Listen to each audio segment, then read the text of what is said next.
My name is Sergeant Rick Schiff. I'm an 11-year veteran of the San Francisco Police Department. I hold the department's highest Medal of Honor for bravery. That used to mean a lot more to me than it does now.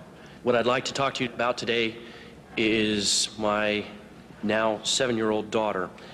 This is an identical twin. Her sister is now dead. Her sister, when she was 4 years old, Kristen, developed a highly malignant brain tumor that had spread throughout her spine and her brain. The doctors told us that we had really two options: take her home, let her die, or bring her in for massive dosages of chemo and radiation simultaneously. In either event, she was going to die. They were quite certain of that, and very quickly. Believing her only chance to be the standard route, we gave her the chemo and radiation. It burned her skull so bad she had second-degree burns and her hair never came back. To change her diapers, we had to wear rubber gloves because her urine was so toxic and it burned her.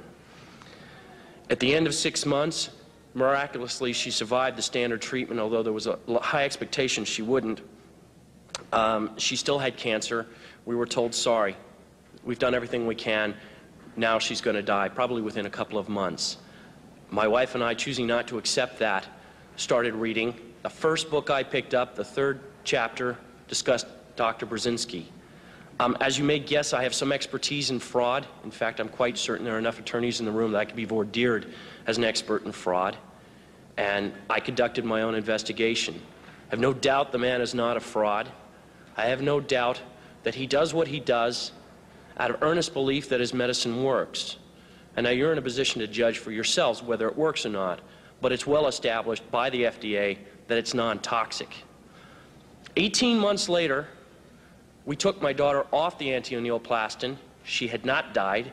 She had no signs of tumor. She remained free for 18 months of cancer. Within a month, the cancer was widespread in her brain.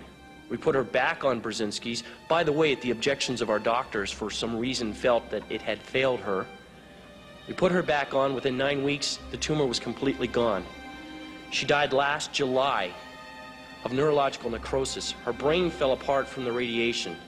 The autopsy showed that she was completely cancer-free.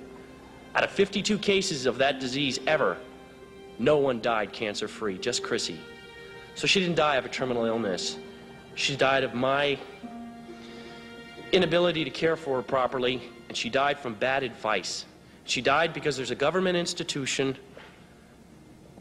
that disseminates false information and is not looking out for the welfare of the people.